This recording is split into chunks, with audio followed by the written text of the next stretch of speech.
ganito may horror story kami sa Pinyel. Yung Ano? Pinyel Di ko kasi, makilala. Holy Mount, ay ano tawag doon? Prayer Mountain. Holy Sorry. Mountain. Prayer Mountain siya. Oh. So parang secluded. Yung na. very ano lang. Hindi ko mamamatay na ako noon. Okay, ano? Okay. Bakit? Kwento. Okay, para, for context talaga, yung place na yun, province yun, Tarlac. Di ba? Tapos Prayer Mountain, tahimik, madilim. Tapos, may kanya-kanya kaming room. Sa room na to, parang 4-5 kami.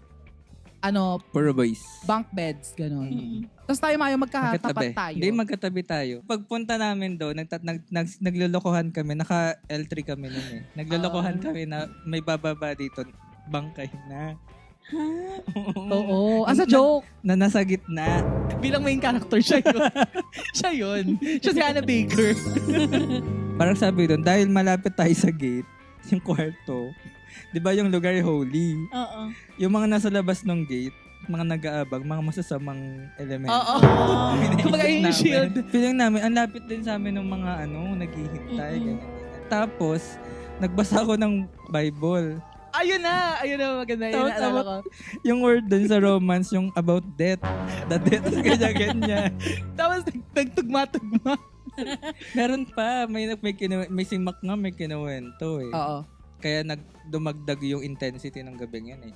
Kasi may narinig daw siya na umiiyak sa room. Oo, Naalala mo? naalala ko yun. Yung detail Oo. na yun. So parang mas nakakatakot yung sitwasyon. Alam mo, sobrang takot ko no.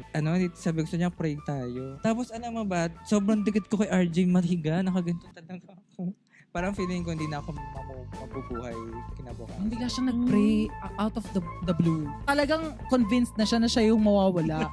siya yung doon sa L3 nakahiga. Kasi May kamay, din ba? Beta syndrome ba yan? Yung main parang character. Main Ba character yun? syndrome. Ewan ko, baka